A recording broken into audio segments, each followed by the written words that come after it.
உலக பொதுமறை திருக்குறள் அதிகாரம் 10 இனியவை கூறல். திருக்குறள் 91.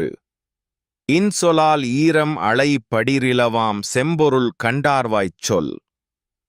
விளக்கம்.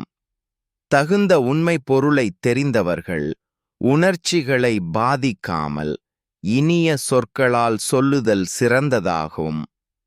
எடுத்துக்காட்டு: ஒருவரின் தவறைக் கூட சொல்லும்போது நிதானமாக மனதை புண்படுத்தாமல் சொல்ல வேண்டும். திருக்குறள் 92. அகனமர்ந் தீதலின் நன்றே முகனமர்ந்து இன்சொலனாகப் பெறின். விளக்கம். மனதுள் நல்லவை இருந்தாலும் அதனை முகமலர்ச்சியுடன் இனிய சொற்களில் வெளிப்படுத்த முடிந்தால் அதுவே சிறந்தது. எடுத்துக்காட்டு: ஒருவர் உள்ளம் சுத்தமானதும் சிரித்த முகத்துடன் இனிமையாக பேசினால் அனைவரும் விரும்புவர். திருக்குறள் 93. முகத்தான் அமர்ந்திந்து நோக்கி அகத்தானாம் இன்சொலினதே அறம். விளக்கம். முகத்தில் அமைதி, கண்களில் கருணை, வாயில் இனிய சொற்கள் இவை அறமாக கருதப்படுகின்றன. எடுத்துக்காட்டு: வாயில் இனிமை இல்லாதவனது நல்ல உள்ளம் கூட வெளிக்காட்ட முடியாது. திருக்குறள் 94. துன்புறுவும் துவ்வாமை இல்லாகும் யார் மாட்டும் இன்புறுவும் இன்சொல் அவர்க்கு. விளக்கம். இனிய சொற்கள் பேசும் மனிதரிடம் மற்றவர்கள் துன்பத்தை மறந்து இன்பம் பெறுவர். எடுத்துக்காட்டு: சோர்வாக இருப்பவரிடம் மென்மையாக பேசினால் அவர் தைரியமாகவே நடந்து கொள்வார். திருக்குறள் 95. பணிவுடையன் இன்சொலன் ஆதல் ஒருவர்க்கு அணியல்ல மற்ற பிற. விளக்கம்.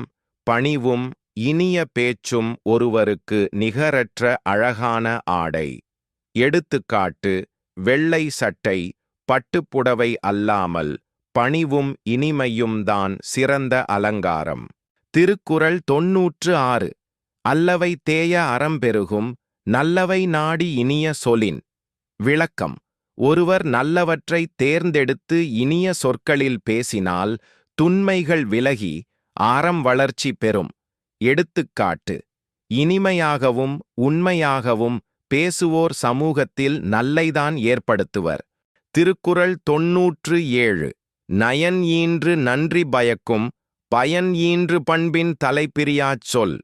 விளக்கம். இனிமையாகவும் பயனுள்ளதாகவும் நற்குணங்கள் மிக்க சொற்கள் நீண்ட கால நன்மையைத் தரும். எடுத்துக்காட்டு: ஒருவரை ஊக்கப்படுத்தும் சொற்கள் வாழ்க்கையே மாற்றக்கூடிய வலிமை கொண்டவை. திருக்குறள் 98. சிறுமையுள் நீங்கிய இன்சொல் மறுமையும் இம்மையும் இன்பம் தரும். விளக்கம். இனிமையுடன் பேசும் பழக்கம் ஒருவரை இம்மையிலும் மறுமையிலும் உயர்த்தும். எடுத்துக்காட்டு: வாழ்நாளில் அனைவரும் நினைக்கும் நபராக மாற வேண்டுமெனில் இனிமை மிக்க பேச்சு அவசியம். திருக்குறள் 99. இன்சொல் இனி தீன்றல் காண்பான் எவன்கொலோ வன்சொல் வழங்குவது. விளக்கம். இனிய சொற்கள் எவ்வளவு பயனளிக்கின்றன என்பதை உணர்பவர் எதற்காக கடுமையான வார்த்தைகளை பேச வேண்டும். எடுத்துக்காட்டு: ஒரு ஆசிரியர் மாணவர்களை திட்டாமல் ஊக்கமளித்து அறிவியல் கற்றுக் கொடுப்பது சிறந்த வழி. திருக்குறள் 100. இனிய உளவாக இன்னாத கூறல் கனியிருப்ப காய்கவர்ன் தற்று.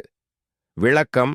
இனிய வார்த்தைகள் இருக்க கடுமையான வார்த்தைகளை பயன்படுத்துவது கனி காய் உள்ளபோது பச்சை காயை தின்றதோடு ஒப்பாகும்.